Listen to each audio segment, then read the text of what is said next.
বাংলাদেশে কিছু গান্ডু আছে, তাদের মধ্যে কিছু কিছু গান্ডু আছে যারা বেনপি করে আর গল্লিক খায়। এই যে গল্লিক, এদের মাথার উপরে চাপিছে ততোধিক গান্ডু। এই গান্ডুগুলা পাবলিকের শান্টিং খায়, চান্দাবাজি আর ধান্দাবাজি করতে যায়, আর সেই রাগ ঝাড়ে আমার উপরে। ভাবতে এমন আমি তাদের ক্ষমতার বাড়া ভাতে ছাই দিছি। শোনেন ভাইজানেরা, ক্ষমতা ছেলের হাতের মোয়া না যে চাইলেই পাওয়া যায়। দিল্লি হনুজ দুরস্ত, আগে যান ক্ষমতার, তারপর কোয়েন যে আসিছি।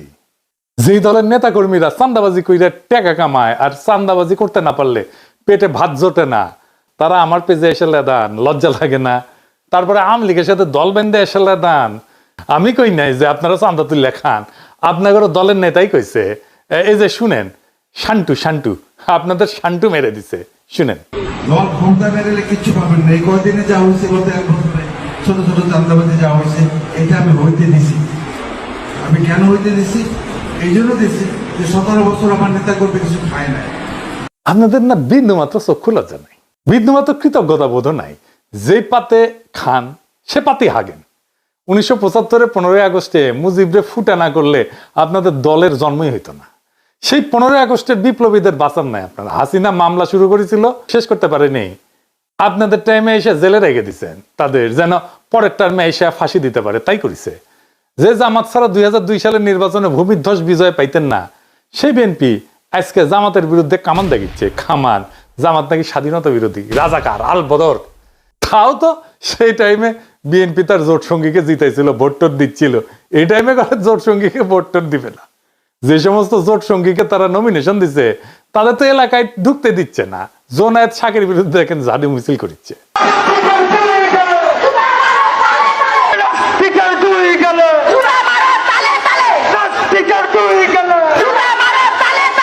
জোনায়েত শাকিরের নমিনেশন দিবে বিএনপি, তাই মানে তাতেই ওদের পুচ্ছে আগুন ধরে গেছে। নূরের পটুয়াখালীতে নমিনেশন দিয়েছিল বিএনপি, তারপরে নূর গেছে এলাকাত ক্যাম্পেইন করতে। এলাকায় বিএনপি নেতা কর্মীরা ওরে অবরুদ্ধ করে রাখছে। যতগুলো আসন বিএনপি তার জোট সঙ্গীদের দিবে না, সব কটাই একই ঘটনা ঘটবে, আর ওই আসনগুলাই হারবে বিএনপি। যাই হোক, যেটা নিয়ে আলাপ শুরু করবো কইছিলাম, কি ঘটিছে গত পরশু সেটা নিয়ে কথা বলি। কেন ওয়াকারের চোখে অশনি সংকেত দেখেছি আমি পরশুর ঘটনা, ক্যান্টনমেন্টে যেটা ঘটেছে। ঢাকা ক্যান্টনমেন্ট থেকে 46 ব্রিগেডের 8টা এপিসি মুভ করে জিয়া কলোনি থেকে বাইর হয় 11ই অক্টোবর রাতে 1:30 থেকে 2টার মধ্যে ঘটনাটা ঘটে। 4টা বাইর হয় আর 4টা বাইরে থেকে ভিতরে ঢোকে। এপিসি মানে জানেন তো, আর্মার্ড পার্সোনাল ক্যারিয়ারে, যে এটা এইগুলা এক একটা এপিসির সাথে 2টা করে জিপ বোঝাই সৈন্য ছিল। তার মানে একটা সময় 8টা এপিসি আর 16টা জিপ মুভ করেছে সিভিলিয়ান এলাকায় ক্যান্টনমেন্ট থেকে বাইরে হয়ে। শুধু এটা না, একই সাথে এয়ার ডিফেন্স আর্টিলারির সামনে ট্রুপস ডিপ্লয় করা হয়েছিল। জড়ো হয়েছিল ট্রুপস, কি কামে আর্মি জানে। 2 নাম্বার, আর্মি চিফের বাসার সামনে এক্সট্রা ট্রুপ ডিপ্লয় করা হয়েছিল, স্বাভাবিকের চাইতে বেশি। কেন আর্মি জানে। 3 নাম্বার, ক্যান্টনমেন্টের রাস্তায় যে ব্যারিকেড থাকে না, দেখেছেন তো যাওয়ার সময় ব্যারিকেড থাকে, ও ব্যারিকেড গুলো সরাই ফেলা হয়েছিল। ব্যারিকেড সরানোর মানে হইতেছে যেন দ্রুত ট্রুপস এবং যানবাহন মুভ করতে পারে। এটা ছাড়া তো আর কোনো কারণ নাই। আমি এটা যেভাবেই হোক খুব অথেন্টিক সোর্স থেকে জানিছি, এটা লাইভ করি, এবং আমি আশঙ্কা করি যে এটা একটা কু অ্যাটেম্প হইতে পারে। কেন এটা কু অ্যাটেম্প হইতে পারে? একটা 111 যে হইতে পারে, এটা তো বিএনপির মির্জা ফখরুল বহুবার বলছে। এই যে দেখেন পত্রিকাত বাড়িছে, এইটা সাহেব শুনে দেন নিজের মুখে কি কইছে। আমি সব কথা সব জায়গায় খুলে বলা যায় না, কিন্তু আমি আশঙ্কা করি যে আমরা যদি ঐক্যবদ্ধ না থাকি, আমরা যদি সতর্ক না থাকি, তাহলে কিন্তু 1-11 মতো ঘটনা ঘটা এখানে অস্বাভাবিক কিছু নয়। 111 তো কুই ছিল নাকি? তো নিজের দলের নেতা 111-এর কথা কয়, আর আর্মি কুয়ের সম্ভাবনার কথা কইলে বিএনপির লোকেরা হাসাহাসি করে।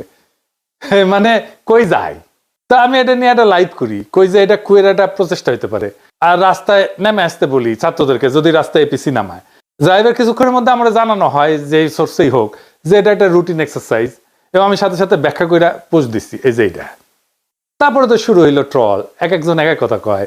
ইন্টারেস্টিং হইতেছে, যেমন কেউ কেউ কইতেছে আমারটাকে লোক আসে নাই, যদিও আমি ব্যাখ্যা করে দিছি যে এটা আর্মি থেকে জানানো হয়েছে যে এটা রুটিন, এটা এক্সারসাইজ, রোটেশন হইতেছে। তো কয় যে আমারটাকে লোক আসে নাই, তো ভালো কথা। আবার একই লোক আমারে কয় যে আমি মবস্টার, তা আমার কথায় যদি লোক না আসে তাহলে আমি মব কেমনে তৈরি করি, আর আমি যদি মবই তৈরি করি তাহলে আমার ডাকে লোক আসবে না, এটা কেমনে হয়? হ্যাঁ, আমার ডাকে লোক আসে নাকি আসে না সেটা তো প্রমাণ হবে রাজনৈতিক লড়াইয়ের মাঠে। আমি তো রাজনৈতিক দল করি না, আমার কোনো দল নাই।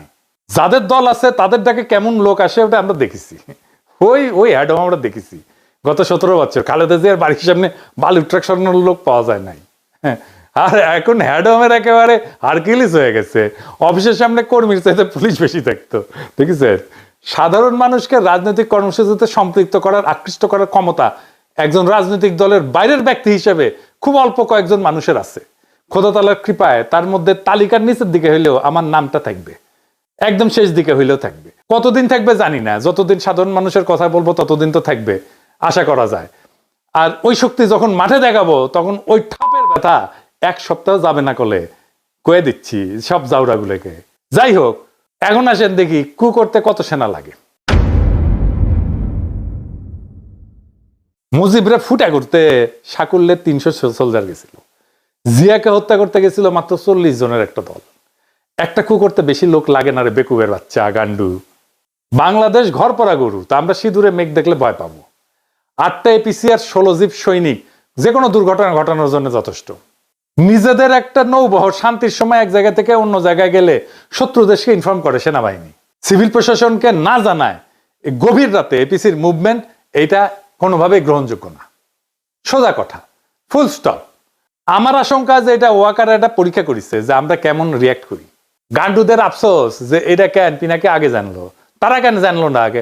আগে জানবো কেমনে রে বেকুবের বাচ্চা, তোরা তো নিজের দলের নেতাকেই রক্ষা করতে পারিস, তোরা তো ঘুমেছিল যখন জিয়াউর রহমানকে খুন করে, হত্যা করে।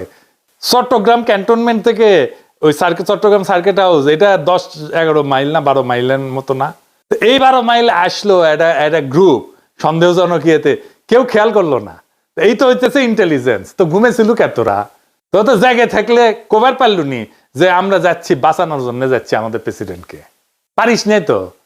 সজাগ থাকলে তো করবো, তো ঘুমাস তো, নাক ডেকে ঘুমাস। তা ঘুমানোর সময় আবার নাকও ডাকে তোকে। এডিটর সাহেব, নাক ডাকার একটা সাউন্ড দেন, ক্যাঙ্কা নাক ডাকে বিএনপির লোকগুলো, সেটা দেখিয়ে না। কেউ কেউ কইতেছে, আমি আরো কেন কনফার্ম হইলাম না, আর আমার কাছে তো রিয়েল টাইম তথ্য আছে সিভিল প্রশাসনের শীর্ষ পর্যায় থেকে। 46 ব্রিগেডের ব্রিগেড কমান্ডার মফিজুলের ফোনে 1000টা ফোন করা হয়েছে নানা মানুষকে দিয়া, আর মফিজ মিয়া ফোন ধরে না। তো আপনার কি মনে হয় যে সে ঘুমাইতেছিল? মোটেই না, ইচ্ছা করে ফোন ধরে নাই। এই সময় কি করা যায়, কি করা উচিত? চুপ করে বসে থাকা, কনফার্ম করা, আর কি করে ফেলবো? এই প্রসঙ্গে কর্নেল মোস্তাফিজের বক্তব্য শুনি, কি কইছে। পিনাকি তাকে দেখছেন না একটা লাইভ করতে, যে 46 ব্রিগেডে একটা মুভমেন্ট হয়েছে। হ্যাঁ, this is a routine movement, but এটা প্ল্যান করে এখন নিয়ে আসা হয়েছে। কাদেরকে থামানোর জন্য? যে ছেলেগুলা রাস্তা নামছিল বলার জন্য যে এই যারা গুম খুনের সাথে জড়িত তাদেরকে পুলিশের কাছে হ্যান্ড ওভার করে দিতে হবে, তাদেরকে যেন জেনারেল ওয়াকার বাঁচাইতে না পারে। এটা কভার করার জন্য একটা চিকন বুদ্ধি করছে। মানে আমি এটা কেমনে জানলাম? আমি তো সবসময় এটা নিয়ে অনেকে ফান করে, যারা ওয়াকারের পালিত কিছু কুকুর আছে, কিছু হইলেই আইসা যুক্তিতর্ক বাইর হয়ে যায় আর কি, যেখানে সেখানে আমি লাইভ করি। ওই কুকুরগুলা তখন এই সুযোগটা নিছে আর কি, কুকুরগুলা দিয়া স্প্রেড করা যে সাপও মারলো লাঠি মানে ভাঙলো না, কি যে এই এপিসি মুভমেন্টটা ইচ্ছা করে এই টাইমে করা হয়েছে যেন এটা একটা থ্রেট হয়। সবাই যে গরম হয়েছে, আমি জাস্ট ভারমন্টের দিকে আইসা আলবেনিতে লাঞ্চ করার জন্য রেস্টুরেন্টে উঠছি, সাথে সাথে 4-5 জন আমাকে ফোন করছে যে এই হইতেছে, হোয়াট ইজ দ্য নিউজ। আমি কয়েকজনের কাছে নিউজ দিলাম, তাদেরও কোনো রেসপন্স পেলাম না। অবশ্যই মনে হলো এরকম একটা হলে তো আমার 1-to-1 জানার কথা। হ্যাঁ, গ্যারান্টি। এই যে 46 ব্রিগেডের যে মুভমেন্ট হচ্ছে বিদ্রোহীদের কাছে চলে গেছে, এটি হচ্ছে মেইন জিনিস। এটা থেকে শিক্ষা গ্রহণ করতে হবে আমাদের জেনারেল ওয়াকারুজ্জামান, যে আপনি ইচ্ছা করলে কিছু একটা করলে পার পাবেন না, এটা ভালো মতোই জানেন। বিএনপির গান্ডুগুলারে কই, শহীদ প্রেসিডেন্ট জিয়াউর রহমান ডিফ্যাক্টো এবং ডি জুরো মিলায় ক্ষমতায় ছিলেন 5 বছর 6 মাস 23 দিন। কয়া দিলাম, লিগে রাখেন। এর মধ্যে কু হয়েছে কয়টা জানেন? 19টা। শেষবার কু করছিল 24 ইনফ্যান্ট্রি ডিভিশনের জিওসি মেজর জেনারেল মঞ্জুর, যিনি একসময় জিয়ার অত্যন্ত ঘনিষ্ঠ মিত্র ছিলেন। সেইবার আর উনি সার্ভাইভ করতে পারেন নাই। কয়েক মাস পর পর একটা করে কু হইতো। গোয়েন্দা সংস্থা থেকে কিন্তু জিয়াউর রহমানকে সতর্ক করা হয়েছিল, কর্ণপাত করেননি। অ্যান্থনি মাসকারেনাসের মতে জিয়া ব্যক্তিগতভাবে মঞ্জুরকে গভীর সম্মান করতেন। চট্টগ্রাম ক্যান্টনমেন্টের সৈনিকদের অস্বাভাবিক মুভমেন্টের কথা জিয়াকে জানানো হয়েছিল, কিন্তু উনি গুরুত্ব দেন নাই। সম্ভবত আগের কুগুলা কাউন্টার করতে পেরে কনফিডেন্স বেড়ে গেছিল ওনার। পরের ইতিহাস তো আমাদের জানা। এরশাদের সময়ও কমপক্ষে 7টা কু হয়। রওনক জাহানের এই বই বাংলাদেশ প্রমিস অ্যান্ড পারফরমেন্স, এইটাতে 7টা কুয়ের কথা বলা আছে। 11তে তো আবার কু হয়। বিএনপি সরকারের ইয়াজউদ্দিনের ক্ষমতা কেড়ে নেওয়া হয়, সে তত্ত্বাবধায়ক সরকারের প্রধান ছিল। যেই দলের প্রতিষ্ঠাতা প্রধান আর্মি চিফ হয়ে জীবন হারাইলেন, নিজেদের অসংখ্য কর্মী 15 বছর জীবন দিলেন, তারা কুনিয়া সতর্কনা থেকে গুজব বইলা উড়াই দিয়া খুব রাজনৈতিক প্রজ্ঞা দেখাইতেছে, যেন বা তাদের কোনোদিন কিছু হয় নাই। বিএনপি কুয়ের ফলে শুধু প্রতিষ্ঠাতার জীবনই হারায় নাই, 2-3 বার ক্ষমতা হারাইছে। প্রেসিডেন্ট সাত্তার নির্বাচিত সরকার ছিল, তারে কু করে কে হটাইছে? এরশাদ হটাইছে। তোরে বিএনপি সরকার কুয়ের মাধ্যমে তো হটাইছে। আব্দুর রহমান বিশ্বাসের সময় কু করার চেষ্টা করছিল জেনারেল নাসিম। 2007 সালে জেনারেল নাসিমকে তো ভালোবেসে বিএনপি তারে আর্মি চিফ বানাইছিল। তো তারপরে তারেক রহমানকে দইরা নির্যাতন করছে কি? আর্মি করছে তো নাকি? এই আর্মিরাই তো ম্যাডামকে মনিলরের বাড়ি থেকে বের করে ওই বাড়ি মাটির সাথে মিশিয়ে দিছে। 111-এর কু করে বিএনপির প্রেসিডেন্ট ইয়াজউদ্দিনকে হটাইলো না তত্ত্বাবধায়ক সরকারের প্রধানের পদ থেকে। এই সেনাবাহিনী চাইছে, দেখলো না পিলখানায় তাদের সহকর্মীদের প্রাণ দেয়াকে? কারণ ইন্ডিয়া কইছিল পিলখানায় অভিযান করলে ইন্ডিয়ান আর্মি বাংলাদেশে মার্চ করবে, ঢুকে দেবে। কোনোদিন জিজ্ঞেস করে নাই ইন্ডিয়াকে যে পিলখানায় আমি অভিযান চালাইলে তুমি আমার দেশে মার্চ করার কে? এই সেনাবাহিনীর ক্যান্টনমেন্টের ভিতরে আয়নাঘর হইল। এই সেনাবাহিনী 2024-এর জুলাই আগস্টে গুলি চালাইলো, ছাত্র জনতা মারলো, আশ্রয় দিল আওয়ামী লীগ আর পুলিশের দুর্বৃত্তদের, পালাই যাইতে দিল নিজের বাহিনীর দুর্বৃত্ত জেনারেলদের, এমনকি আওয়ামী লীগের নেতাদেরকেও। এরপরে এদের শিক্ষা হয় না। কি প্রগাঢ় বিশ্বাস এদের এই জেনারেলদের প্রতি। আর একটা জিনিস বিএনপির গান্ডু ছাপড়ি বুদ্ধিজীবীদের জানাই দিই, ওরা জানে না কি সেটা। আসেন এটা দেখি। বিএনপি সরকারের তো ভারত 2007 সালে জানুয়ারি না, তার 2.5 বছর আগে 2004 সালে সেপ্টেম্বরে কু করে ফেলা দিয়ে হাসিনাকে ক্ষমতা বসাইতো আজীবনের জন্য। এর জন্যই তখন বাংলাদেশে একের পর এক রহস্যজনক জঙ্গি হামলা হওয়া শুরু করে 2004 সাল থেকে। এরপরে রহস্যজনক ভাবে 21শে আগস্ট গ্রেনেড হামলা হওয়ার পর বাংলাদেশ সেনাবাহিনীর প্রাক্তন সেনাপ্রধান এবং আওয়ামী লীগের 1996-2001 সালে সাবেক জ্বালানি মন্ত্রী নুরুদ্দিন খান সেপ্টেম্বর মাসে আমেরিকান রাষ্ট্রদূত হ্যারি কে টমাসের সাথে দেখা করে আমেরিকান সরকারের গ্রিন লাইট চায় কু করার জন্য। কু করার জন্য। এবং এই জন্য সে সেনাবাহিনীর বিভিন্ন কর্মকর্তার সাথে কথা বলে রাখছিল। আমেরিকান রাষ্ট্রদূত এরপর তৎকালীন বিএনপি স্থায়ী কমিটির সদস্য লেফটেন্যান্ট জেনারেল অবসরপ্রাপ্ত মাহবুর রহমানের সাথে দেখা করে এবং এই বিষয়টা জানায়। বিস্ময়করভাবে মাহবুর রহমান এই ব্যাপারে খুব বিস্ময় প্রকাশ না করে রাষ্ট্রদূতকে উত্তর দেয় যে আমেরিকা যদি গ্রিন সিগন্যাল দেয় তাহলে অবশ্যই কু হবে। হ্যাঁ, বিএনপির নেতা সে বলতেছে কু হবে। তিনি তার নিজের দলের প্রধানমন্ত্রী খালেদা জিয়াকে সেই মিটিং এ তুচ্ছতাচ্ছিল্য করে কথা বলেন। এই হচ্ছে বিএনপির নিজেদের ভিতরের ঐক্য। আর এবার যদি কইতো তাহলে বিরানি আমলম, কচু খেতি, ওয়াকারের পথ বালক কেউ আগায় আসতো না। উল্টা এরা জেনারেল মাহবুবের মতো বিএনপিকে গালিগালাজ করত। সেই সময় তখন আমেরিকান সরকার কনভিন্স হয় নাই যে বাংলাদেশে ইসলামী জঙ্গির উত্থান ঘটছে। সেই জন্য হ্যারি কে টমাস কুদ করতে গ্রিন লাইট দিতে অস্বীকার করে। এইটা কেমনে জানলাম আমি? সে হ্যারি কে টমাস এই ঘটনার বিস্তারিত বিবরণ 2004 সালের 16 সেপ্টেম্বর তার নিজের বস আমেরিকার পররাষ্ট্রমন্ত্রীর কাছে একটা সিক্রেট কেবল টেলিগ্রাম করে পাঠায়। সিক্রেট টেলিগ্রাম আমি কেমনে পেলাম? এটা উইকিলিক করে দিছে। এই টেলিগ্রামটা উইকিলিক্সের অন্য সব দলিলের সাথে প্রকাশ করা হয়েছিল। এখানেও আছে, দেখেন এডিটর সাহেব, দেখেন গান্ডু মূর্খ সদা বিএনপির ছাত্রী বুদ্ধিজীবী পড়িস সেগুলা। এরপরের ইতিহাস তো সবার জানা। 2005 সালে বাংলাদেশে হঠাৎ করে অনেক রহস্যজনক জঙ্গি হামলা হওয়া শুরু করলো। এর সাথে 63 জেলাতে একসাথে বোমার বিস্ফোরণ ঘটলো। ইন্ডিয়া, প্রথম আলো, দিল্লি স্টার এই সময় ক্রমাগত আমেরিকার কান ভারী করতে থাকলো যে বাংলাদেশে জঙ্গি হামলার, হিন্দু নির্যাতনের বানোয়াট খবর দিয়া। এইসব রেকর্ডে উইকিলিক্স আছে। অবশেষে আমেরিকা কনভিন্স হয়। 2007 সালে কু করার গ্রিন লাইট পায়। ভারতীয় মদতপুষ্ট কুলাঙ্গার মইনু 111 ঘটায় এবং ফখরুদ্দিনকে ক্ষমতায় বসায়। তারপরে ইতিহাস সবার জানা। তারপরে বিএনপি শিক্ষা হয় নাই। এখনো হাসিনা রেখে যাওয়া উচ্ছিষ্ট সেনাবাহিনীর জেনারেলদের পাচাটে আর ইন্ডিয়ার কাছে গিয়ে পেন নাম ঠুকে। বিএনপি যখন গোয়া মারা খায় তখন এর আবাল বুদ্ধিজীবীরা পালায়, এরাও পালাবে। বিএনপির বাকি নেতাকর্মীরা কাটতে কাটতে আবার আল্লাহর কাছে বিচার দেবে যে ইনকা কইরা শালার পুত ভোট দেন না, আবার ঠিক সুদাও। সবাই হাত তোলেন, ওই শালার পুতরা মুনাজাত কর। মুনাজাত ধর পুরো শালার বুতারা মুনাজাত ধর মাইক আনতে বলছেন আল্লাহ তোমার কাছে বিচার দিলাম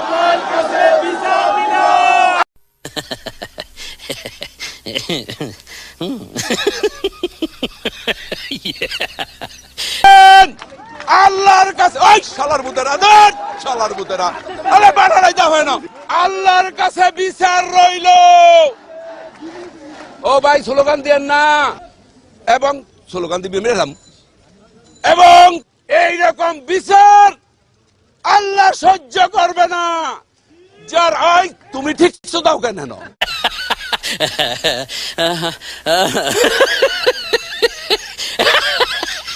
আমরা হাসিনারে হটাইছি কিন্তু সিভিল মিলিটারি ব্যুরোক্রেসিরে হটাইতে পারি নাই।